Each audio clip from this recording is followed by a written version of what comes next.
Alhamdulillah Rabbil Alamin. Wassalatu wassalamu ala Sayyidina Muhammadin wa ala alihi wa sahbihi ajma'in. Wa ala rabbi sahli sadri wa yassir amri wa hlul 'uqdatam min lisani yafqahu qawli, amma ba'du. Allahumma rzuqna fahma nabiyyin wa hifdzal mursalin wa ilhamal malaikatil muqarrabin. Ya Fattahu ya Alim, iftah qulubana wa tal 'arifin. Allahumma inna nas'aluka ma 'allamtana farzuqna inda hajatina ya Allah ya arhamar rahimin. Bapak-bapak dan ibu yang Allah Subhanahu wa taala, jamaah salat subuh. Alhamdulillah pada pagi hari ini dengan izin Allah Subhanahu wa taala kita kembali dalam melaksanakan salah satu kewajiban kita, yaitu salat subuh berjamaah.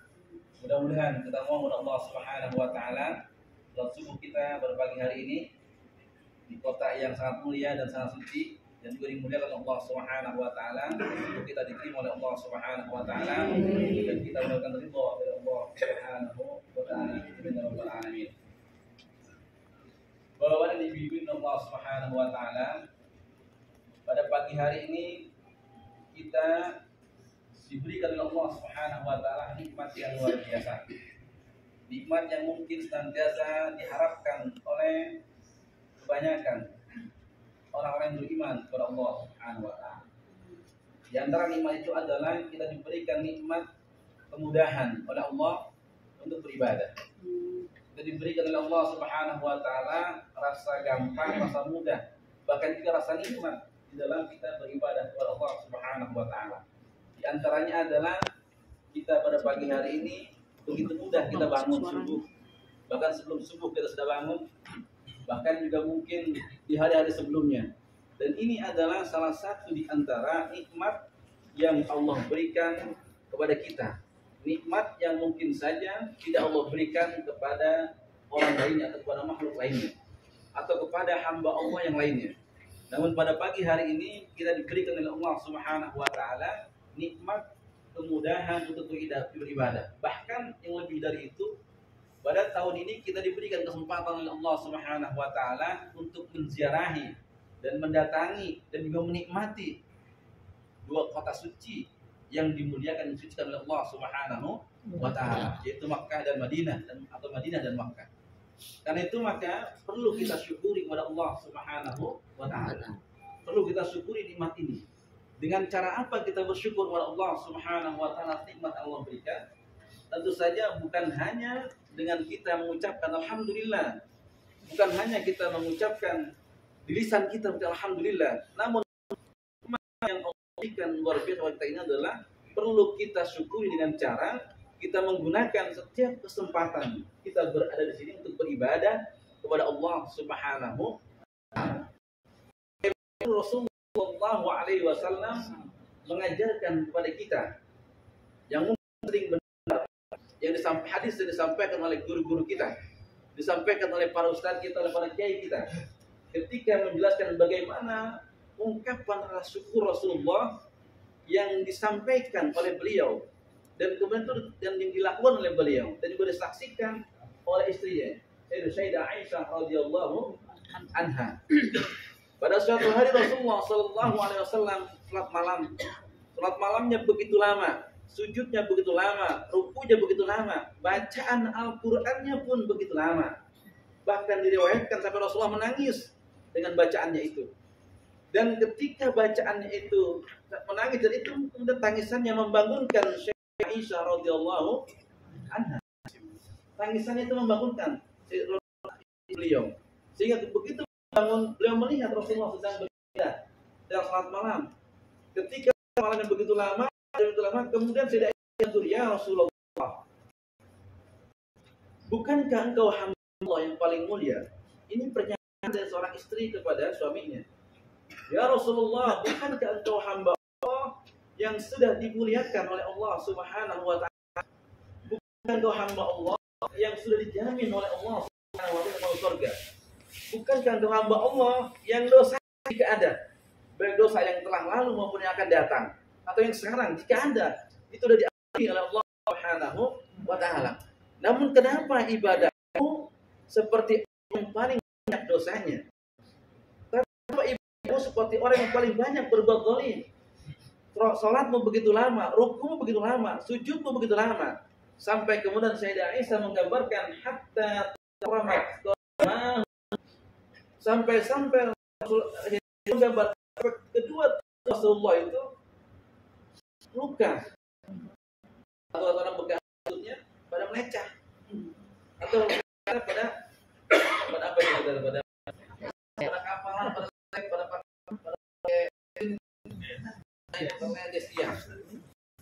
karena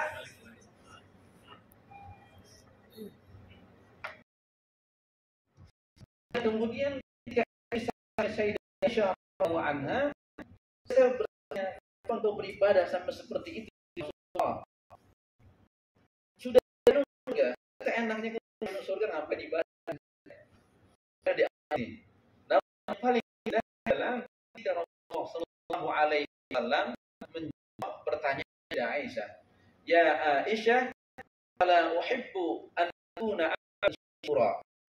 Wahai Aisyah, apakah aku ingin menjadi hamba Allah yang pandai bersyukur kepada Allah Subhanahu wa taala? Ala uhibbu an akuna abdan syakura. Istriku, apa ingin menjadi hamba Allah yang pandai bersyukur. Syakur adalah untuk menyebut mubalaghah. Hamba Allah yang pandai bersyukur kepada Allah Subhanahu wa taala. Ternyata salat yang biasa yang Rasul lakukan itu, salat sunnah yang begitu lama, bacaannya juga begitu lama, rukun begitu lama, bahkan sampai pada luka itu tumitnya digambarkan Sayyidah Aisyah adalah sebagai ungkapan rasa syukur kepada Allah Subhanahu wa ta'ala. Ungkapan Rasulullah Allah Subhanahu wa ta'ala atas apa? Atas nikmat yang sudah Allah berikan kepada beliau. Dia sebagai seorang rasul diberikan oleh Allah Subhanahu wa ta'ala, kemudian diberikan oleh Allah surga, diberi nikmat luar biasa. Maka nikmat-nikmat yang diberikan itu kemudian beliau ungkapkan dengan cara beribadah kepada Allah Subhanahu wa ta'ala. Karena itu maka kalau kita mencintai Allah, kita bersyukur Rasulullah SAW hanya mengucapkan alhamdulillah, namun ucapan alhamdulillah itu dipraktek dalam perbuatan, dalam jawaban anggota tubuhnya. Dengan cara apa? Gunakan semua kesempatan yang Allah berikan untuk beribadah kepada Allah Subhanahu wa ta'ala. Maka kalau kita Rasulullah SAW, maka bersyukur kita kepada Allah. Begitu banyak nikmat yang Allah berikan kita. Bahkan pada hari ini luar biasa kita diberikan nikmat oleh Allah Subhanahu wa ta'ala. Kita bangun subuh, badan masih sehat. Kita bangun subuh, tangan kita masih gerakan. Kita bangun subuh, mata kita masih kita bisa buka. Kita bangun subuh, telinga kita, alhamdulillah, masih kita gunakan untuk benar. Dan itulah nikmat Allah berikan kepada kita. Maka nikmat-nikmat semua itu kita syukuri kepada Allah Subhanahu wa ta'ala. Kita gunakan dengan cara apa? Dengan cara kita gunakan untuk beribadah kepada Allah Subhanahu wa ta'ala. Sampai kita menjadi orang yang dianggap oleh Allah bersyukur atas nikmat yang Allah berikan. Begitu banyak Allah yang berikan kepada kita. Kita diingatkan oleh Rasulullah SAW dalam sebuah hadis, ada dua nikmat yang sering dilupakan oleh manusia. Rasulullah bersabda, nikmatani maghbunun bihima katsirun minan nas, as-sihhatu wara.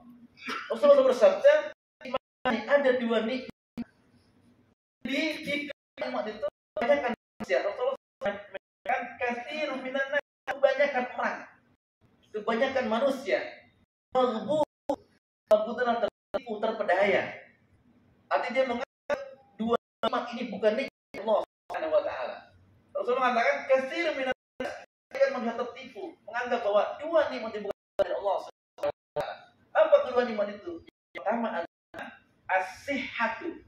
Yang pertama adalah nikmat sehat. Yang kedua al-faraghu. Yang kedua adalah nikmat waktu kosong. Nikmat ini kebanyakan orang menganggap bahwa kedua nikmat. Kebanyakan orang menganggap kedua nikmat ini kapan? Ketika kedua sudah hilang. Ada sebagian orang yang baru merasa sehat atau nikmat ketika dia dalam keadaan sakit. Ada sebagian orang yang baru merasakan nikmat kosong itu adalah nikmat ketika dia sudah sibuk. Makanya Rasulullah kebanyakan orang dua ini bukan nikmat dari Allah Subhanahu wa taala. Begitu sudah baru dia mengatakan, enak kalau dalam keadaan sehat kita Allah Subhanahu wa taala. Enak membaca Al-Qur'an. Kalau tidak lagi sedang pilek, enaknya datang ke majelis. Kapan itu ngomongnya? Ketika dalam keadaan Allah Subhanahu wa taala. Karena ciri salah satu nikmat itu ada nikmat bukan kita. Itu adalah hibah memberi Allah Subhanahu wa taala. Pada suatu waktu nanti akan diambil oleh Allah Subhanahu wa taala. Sehat itu tidak selamanya nempel di diri kita. Hidup itu adalah nikmat dan tidak selamanya nempel di diri kita. Pada suatu saat nikmat diambil oleh Allah Subhanahu wa taala. Pada suatu saat nikmat sehat akan diambil oleh Allah Subhanahu wa taala karena bukan penyakit. Belum nikmat oleh Allah Subhanahu wa taala akan untuk kepada Allah Subhanahu wa taala agar kita sadar betul bahwasanya kedua ini adalah nikmat yang Allah berikan kepada kita. Jangan sampai kita merasakan nikmat tidak terima oleh Allah Subhanahu wa taala. Maka gunakan hidup nikmat dari Allah yang Allah berikan kepada kita. Maka gunakan nikmat hidup itu untuk beribadah. Sebelum apa? Sebelum diambil. Kalau sudah diambil oleh Allah Subhanahu wa taala kita tidak lagi bisa beribadah kepada Allah Subhanahu wa taala. Allah sering menggambarkan dalam Al-Qur'an ada orang yang menyesal begitu sampai di akhir. Bahkan ada orang yang menyesal ingin kembali ke dunia begitu sudah sakratul maut. Kita hafal ayatnya. Laula akhartani ila ajal qarib fa asaddaqa wa akun minas salihin. Allah laula akhartani, Allah coba engkau tunda ajalku 5 menit saja. Ini pernyataan sakratul maut yang digambarkan dalam Al-Qur'an. Allah menggambarkan ada orang laula akhartani, ya Allah kalau tidak tunda ajalku ajalin qarib 5 menit 5 detik saja. Mau ngapain? Sadaqah, bersedekah. Wa aku minas sholihin, dan saya akan menjadi orang yang saleh. Meminta kepada Allah agar ajalnya tunda. Kapan ingat itu? Ketika sudah sakratul maut. Sebagaimana yang kita dengar bagaimana Fir'aun ketika Fir'aun ditenggelamkan oleh Allah Subhanahu wa taala. Begitu sampai sudah mau tenggelam, dia mengatakan kalau begini mah saya dengan Tuhan Nabi Musa alaihissalam. Kapan itu? Ketika sudah sakratul maut. Ada orang-orang yang diingatkan oleh Allah Subhanahu wa taala akan nikmat hidup ketika keadaan sakratul maut. Ada juga orang yang diberikan kesadaran bahwa hidup ini adalah nikmat ketika sudah berada di alam akhirat. Ketika mau hisab. Bisa kita baca dalam surah An-Naba, di An-Naba nanti. Inna anzarnakum adzaban qariba yauma yanzurul mar'u qaddamat yadah wa yaqulul kafiru ya laitani kuntu turaba. Inna anzarnakum adzaban qariba. Allah katakan inna anzarnakum, kami peringatkan kepada kalian adzaban qariba. Hari kiamat pasti akan jadi. Azab Allah pasti akan datang. Artinya yaumul hisab pasti akan datang. Allah sampai mengungkapkannya adzaban qariba. Hari kiamat atau hari hisab pasti akan datang. Qarib. Hari itu yauma yanzurul mar'u qaddamat yadah. Pada hari itu semua orang akan melihat apa yang dilakukan oleh tangannya. Qaddamat yadah. Yang dikerjakan oleh kakinya, yang diucapkan oleh mulutnya, yang diketik di HP oleh kedua jarinya, yang akan diperlihatkan oleh Allah Subhanahu wa taala. Maka ketika manusia melihat perbuatannya di hadapan dirinya, ditampakkan oleh Allah Subhanahu wa taala, ada orang berkata, "Fa yaqulul kafir." Ini menjelaskan orang kafir. Orang kafir berkata, "Ya laitani kuntu turaba." Duhai Allah, coba engkau ciptakan dulu aku menjadi tanah, menjadi debu. Ya Allah, kenapa engkau tidak ciptakan aku tanah saja? Ya Allah, kenapa engkau tidak ciptakan aku menjadi batu saja? Untuk apa? Saya tidak dihisab. Kalau bisa emang saya dihisab, apa yang ke dunia? Pengen kembali ke dunia. Kapan ingatnya hidup itu? Ketika sudah berada ketika kecerdasan rohaninya oleh Allah Subhanahu wa taala. Ketika dia sudah berada di akhirat. Dibuka kecerdasan rohani kapan? Ketika dalam keadaan sakratul maut. Tidak mungkin dia akan kembali ke dunia. Karena itu maka kita diingatkan oleh Rasulullah Sallallahu Alaihi Wasallam. Selama kita masih diberikan nikmat sehat di muka bumi ini, maka berapapun umur kita, bukan kesempatan itu untuk kita beribadah kepada Allah Subhanahu Wa Taala. Gunakan kesempatan itu untuk kita memperbaiki ibadah kita kepada Allah Subhanahu Wa Taala. Karena nikmat hidup dan nikmat sehat itu tidak mungkin akan selamanya dalam diri kita. Maka kita gunakan sebelum diambil, gunakan untuk beribadah kepada Allah Subhanahu. Nikmat waktu kosong. Juga sama kadang-kadang mengabaikan buang-buang nikmat waktu kosong kita. Gunakan untuk hal-hal yang tidak punya nilai ibadah kepada Allah Subhanahu wa taala. Maka dianjurkan agar senantiasa menggunakan seluruh nikmat yang Allah berikan untuk beribadah kepada Allah Subhanahu wa taala. Kita semua sebagai orang tua, kita pergi pagi, pulang sore, maka niatkan itu untuk kepada Allah. Kalau bukan, maka capek kita. Suami kan capek, pergi pagi, pulang sore. Tiap hari begitu kecuali Sabtu Minggu. Begitu gajian, dikasih Bu, saya yang terima Bu gajian. Saya enggak. Saya yang terima ya Bu. Istri beri tanyain, ingat tanggal berapa? Kan begitu. Kita dari sampai tapi begitu hasilnya kita kasih istri kita. Pak, istri kita siapa Pak? Orang lain Pak? Istri kita orang lain bukan Pak? Orang lain. Istri kita bukan anak kita, bukan ibu kita, itu orang lain. Tapi karena kita punya suami yang soleh, suami yang baik, yang dia paham tentang kewajibannya, maka dia akan bilang, ini adalah ibadah saya kepada Allah, tapi melalui istri dan anak-anak. Maka dia pergi pagi pulang sore dalam rangka melaksanakan kewajiban yang Allah berikan kepada dirinya untuk menafkahi istri dan anaknya. Maka ada nilai ibadah di situ. Bapak pergi sore itu punya nilai ibadah dari Allah, maka berikan nilai ibadah di situ. Maka kalau dia menjadi seorang pedagang karena dia sedang beribadah, tidak mungkin dia akan melakukan kecurangan dalam perdagangannya. Tidak mungkin dia akan mengurangi timbangan karena dia sedang beribadah kepada Allah, melaksanakan perintah Allah Subhanahu wa taala. Kalau dia menjadi seorang direktur saja, tidak mungkin akan menandatangani yang menyalahi aturan. Kenapa begitu? Karena apa saya hasilkan akan dimakan oleh anak dan istri saya. Saya tidak ingin barang-barang tidak diridhoi Allah Subhanahu wa masuk ke dalam tubuh istri dan anak saya. Sedang ibadah sebagai kita sedang sholat waktu namanya. Sholat zuhur atau sholat asar atau sholat subuh. Karena kita sedang ibadah kepada Allah Subhanahu wa taala. Dimanapun kita lakukan, tidak mungkin kita akan mengurangi saja. Kita sendiri sholat di kamar, tidur nggak ada orang, kata aja, mungkin nggak Pak? Nggak. Mungkin nggak Bu? Nggak mungkin. Kenapa coba? Kenapa Bu? Karena Allah Maha tahu kita sedang beribadah, aturan sudah ada, nggak mungkin kita kurangi. Bu ini 2 rakaat, nggak ada orang 1 rakaat setengah aja. Ada nggak? Nggak ada.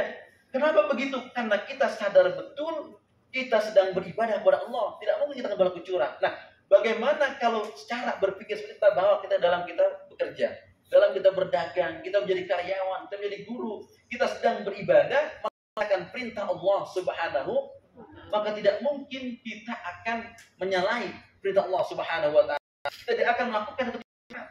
Kenapa? Kita sedang beribadah kepada Allah Subhanahu wa taala, sedang melakukan perintah Allah. Begitu juga sama ibu-ibu di rumah. Apa kerja setrika, masak. Kerjaan itu ya. Dari orang menyebutnya dapur, sumur, kasur. Dapur, sumur, kasur itu nah.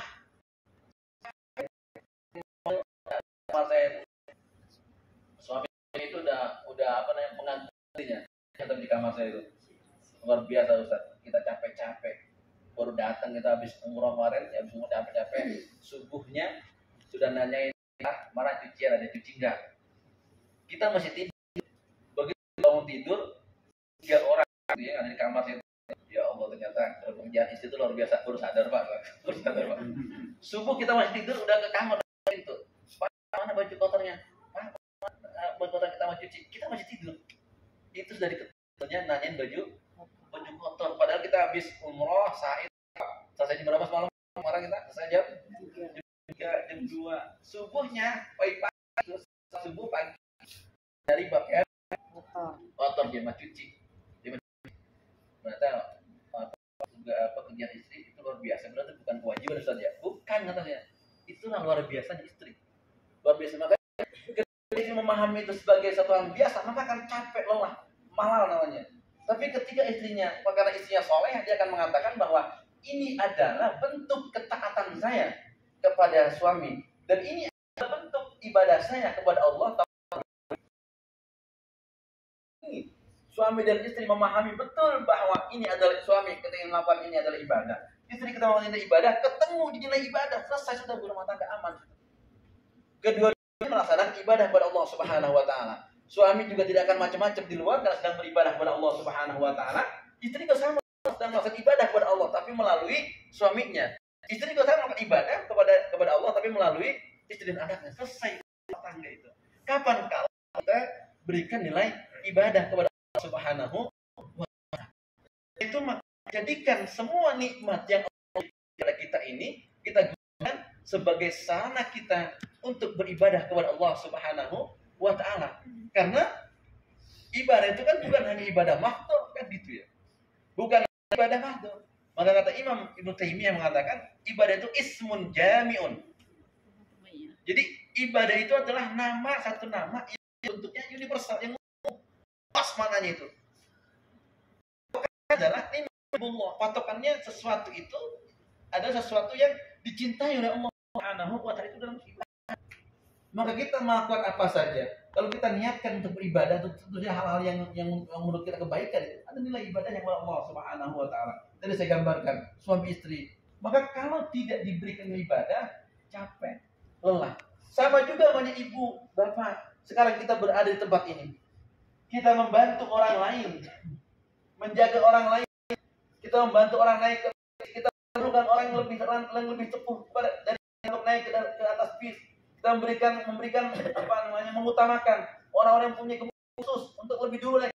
Kita akan mereka duduk di sisi Allah punya nilai ibadah. Punya nilai ibadah di hadapan Allah Subhanahu wa taala. Jadi maka ibadah bukan hanya ibadah mahdhur, bukan hanya ibadah kita sholat, puasa, zakat. Bagaimana yang kita lakukan ibadah mahdhur itu kemudian memunculkan rasa empati dalam diri kita. Pada hakikatnya ibadah kepada Allah Subhanahu wa taala adalah bagaimana karakter kita. Baik, mari kita lihat satu buah ayat dalam Al-Quran. Dalam surah Al-Baqarah, di awal surah Al-Baqarah yang tadi saya bacakan ketika kita salat subuh. Ya ayyuhan nasu budu rabbakum alladzi khalaqakum walladzina min qablikum la'allakum tattaqun. Wahai sekalian manusia, ubudullah, sembahlah Allah. Di sini tidak sebutkan Allah ibadahnya apa. Allah hanya memerintahkan, ubudullah, sembahlah Allah. Beribadahlah kepada Allah Subhanahu wa taala. Bentuknya salat, puasa, haji. Siapa Allah itu? Zat yang menciptakan kalian, orang sebelum kalian, orang dan juga orang sebelum kalian. Untuk apa tujuannya? La'allakum tattaqun, agar kalian bertakwa kepada Allah Subhanahu wa taala. Pertanyaan saya, aina taqwa? Di mana takwa? Agar kalian bertakwa kepada Allah Subhanahu wa taala. Kita akan bertanya, takwa itu ada di mana? Ada di mana, Bu? Ada di kampung saya, Masjid At-Taqwa. Ada di mana, Bu? Ada At-Taqwa di Harapan. Di hati. Di mana At-Taqwa? Di hati. Rasulullah at-taqwa hahuna.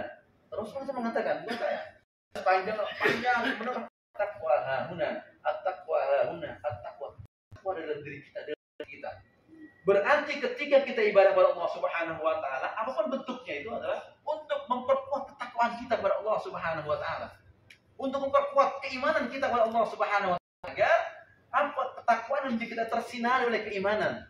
Maka ketika iman itu bersinar dalam diri kita, maka muncul itu dalam bentuk ucapan, dalam bentuk perbuatan, dalam bentuk tingkah laku, dalam bentuk muamalah, dalam bentuk interaksi, dalam bentuk perdagangan. Karena itu iman ada takwanya di sini. Yang dibentuk oleh apa? Oleh ibadah kita kepada Allah Subhanahu wa taala. Maka muncul bentuk perbuatan ketika dia ucapnya sopan, lemah lembut, santun. Ketika dia berkata, perkataan juga lemah lembut. Ketika dia mendengarkan yang baik. Ketika dia melihat yang baik. Ketika dia bertindak yang baik. Kenapa? Karena ucapan dan tingkah lakunya itu berdasarkan keimanan dan ketakwaannya yang disinari dengan keimanan melalui ibadahnya kepada Allah Subhanahu wa taala. Berarti ibadah yang kita lakukan kepada Allah Subhanahu wa taala mesti punya nilai positif ke dalam diri kita. Ayat yang lain ayat yang lain sering kita baca. Inna sholata tanhil fahsya wal munkar. Dalam surah Al-Ankabut. Salat itu dapat mencegah perbuatan keji dan perbuatan munkar. Hadis Rasulullah, kam min shaimin laisa lahu min siyami illa ju' wal atas. Berapa banyak orang yang puasa yang tidak mendapatkan apa-apa dari puasanya kecuali lapar dan haus. Berarti puasa itu mesti punya nilai dalam diri kita. Salat juga sama, harus punya nilai dalam tiap kita. Karena salat dapat mencegah perbuatan keji dan perbuatan di mana? Masjid apa di mana? Di rumah. Di orang TP, dalam tiba-tiba nggak ada, nggak ada juga. Udah dikasih nama, udah dikasih kotor juga, masih nggak ada juga. Padahal kita habis sholat. Allah, sholat itu mencegah perbuatan keji dan munkar. Perbuatan munkar apa Pak? Perbuatan keji itu adalah satu perbuatan yang keburukannya bukan hanya menimpa dirinya, tapi juga menimpa orang lain. Itu perbuatan keji namanya. Apa contohnya? Al-Quran mencontohkan apa? La taqrabuz zina innahu kana fahisyatan wa sa'a sabila. Apa mencontohkan tuh? Di antara yang perbuatan fahisyah yang keji adalah zina. Karena perbuatan zina itu bukan hanya menjelekkan atau merusak orang penzinanya, juga perempuannya, juga anak-anaknya nanti. Minum-minuman keras yang memabukkan. Itu juga sampai disebut fahisyah oleh Allah. Kenapa? Karena keburukannya bukan hanya menimpa dirinya, tapi juga menimpa orang lain. Orang mabuk kan omongannya nggak terkontrol. Dia ngomong macam-macam, menghina orang. Itu disebut fahisyah. Sedangkan munkar adalah satu perbuatan yang diterima oleh akal sehat. Itu munkar namanya. Akal sehat itu nggak akan terima perbuatan itu. Itu munkar. Kita sering mengambil contoh namanya, ada minuman yang tidak enak tuh. Minuman apa namanya? Orson ya, apa itu dicampur sama autan. Ya kan ada Bu? Ada nggak? Ah, dioplosan. Minuman udah enak itu, udah enak. Apa minuman enak lagi? Dicampur sama spiritus, sama apa lagi? Autan. Akal kita kan nggak terima itu. Akal sehat menurut saya. Ini apa minuman udah enak dicampur sama autan? Akal sehat kan nggak terima. Diminum. Ya nggak mati, alhamdulillah. Tapi itu dilakukan oleh orang. Makanya Allah menyampaikan sholat itu mencegah perbuatan keji dan munkar. Namun kita melihat kenapa yang banyak hilang itu ada di sholat, ada di masjid. Apa sholat? Apa Allah salah? Kan nggak mungkin Allah salah, nggak mungkin. Berarti yang mesti kita lihat adalah sholat kita.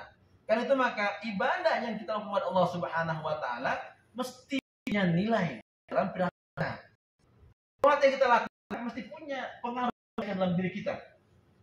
Dia tidak mencegah perbuatan keji dan tidak mungkin orang yang sholat itu dia akan berkeji dan tidak mungkin. Kenapa? Sholatnya itu akan mencegah dia. Kalau yang benar karena Allah Subhanahu Wa Taala. Sama juga orang yang berpuasa. Kalau puasanya benar, juga tidak akan mungkin dia melakukan perbuatan yang buruk. Nah ini yang saya sampaikan dalam jelas kemarin. Kenapa? Karena orang yang sholatnya benar karena Allah Subhanahu Wa Taala. Ibnu Rajab Al-Hambali, seorang ulama di abad ke-5 ya. Beliau menulis buku namanya buku Lathul Ma'ani Fima Lima Wasil Amin Namazaib. Beliau menulis itu dalam bukunya, beliau menyebutkan bahwasanya salah satu ciri ibadah kita diterima oleh Allah Subhanahu Wa Taala, ibadah yang kita lakukan atau kebaikan yang kita lakukan akan melahirkan kebaikan yang berikutnya. Ini kata beliau bapak saya. Beliau mengatakan salah satu ciri ibadah kita diterima oleh Allah Subhanahu Wa Taala atau ketaatan yang kita lakukan diterima oleh Allah Subhanahu Wa Taala, maka ketaatan itu akan mempermudah kita untuk melakukan ketaatan yang berikutnya. Beliau mengatakan sawabul hasanati al hasanatu ba'daha. Pahala kebaikan adalah kebaikan yang berikutnya. Beliau mengatakan begitu. Jadi kalau kita habis melakukan kebaikan, maka mesti kebaikan itu akan menciptakan, akan menimbulkan kebaikan yang berikutnya. Beliau mencontohkan, contohkan saja. Ini saya contohkan di daerah sebelah. Apa contohnya? Kenapa setelah kita puasa Ramadan kita masih disunnahkan melaksanakan puasa 6 hari di bulan Syawal? Puasanya sama nggak? Ditahan sama nggak ditahan? Sama. Waktunya sama nggak? Sama. Tapi kenapa kita masih disunahkan? Apa nggak cukup puasa Ramadan? Tapi masih diminta untuk puasa 6 hari di bulan Syawal. Kedua, kenapa setelah sholat wajib setelah kita masih disunahkan untuk sholat sunat qobliyah dan ba'diyah, kecuali sholat asar ya dan sholat subuh. Subuh ada qobliyahnya, asar juga ada qobliyahnya walaupun yang asar tidak. Kenapa kita masih disunahkan? Apa nggak cukup sholat wajib? Apa nggak cukup sholat subuh? Kita masih diminta untuk qobliyah sholat subuh. Apa nggak cukup subuhnya? Oh, sholat wajib nggak cukup. Tapi kenapa kita masih anjurkan untuk melaksanakan sholat sunnah? Nah, kata beliau, begitu kebaikan sawal mulai salat di al-hasan ba'daha. Kalau ibadah kita diterima oleh Allah Subhanahu wa taala, maka kita kata beliau ini akan dipermudah oleh Allah Subhanahu wa taala untuk melakukan ibadah yang akan dipermudah oleh Allah untuk bisa melaksanakan puasa 6 hari di bulan Syawal. Akan dipermudah melaksanakan salat sunat ba'diyah atau qobliyahnya. Kenapa? Karena kebaikan berikutnya. Maka orang yang habis sholat, dia akan mencaci orang lain. Orang yang sholatnya benar, orang yang puasanya benar, tidak mungkin dia akan menyakiti orang lain. Maka orang yang betul-betul ibadah kepada Allah Subhanahu wa taala, maka dia akan mengutamakan orang yang bicara, dia akan mengutamakan orang yang punya khusus, dia akan mengutamakan orang yang benar. Ibadah bentuk itu. Omongannya juga itu ibadah yang bentuk. Maka umpamanya ibadah kita belum bisa membentuk gerak kita yang baik, mulailah saat ini kita mulai introspeksi, kita mulai muhasabah.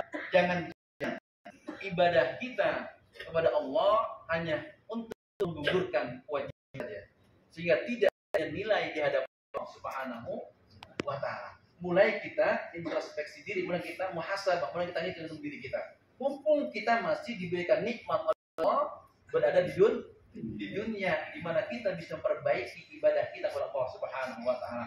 Belum nikmat kita berada di dunia ini dicabut oleh Allah Subhanahu wa taala. Semoga kita termasuk di antara hamba-hamba Allah Subhanahu wa taala dan umatnya Rasulullah sallallahu alaihi wasallam yang dipermudah oleh Allah untuk bisa melaksanakan ketaatan kepada Allah Subhanahu wa taala, sehingga apa yang kita lakukan punya nilai ibadah di hadapan Allah Subhanahu wa taala. Umrah yang kita lakukan mudah-mudahan umrah yang mabrurah yang diridhai Allah Subhanahu wa taala, dan juga haji nanti yang kita lakukan haji yang mabrur yang diridhai Allah Subhanahu wa taala, punya pengaruh kebaikan, punya pengaruh positif terhadap diri kita, keluarga kita, dan juga lingkungan kita. Amin ya rabbal alamin. Itu saya beberapa informasi dari Bapak Rifki ya berkaitan dengan kegiatan amali, kegiatan kita sama di kota Mekah Al-Mukarramah. Subhanakallahu wa bihamdika asyhadu an la ilaha illa anta astaghfiruka wa atubu ilaik. Wassalamualaikum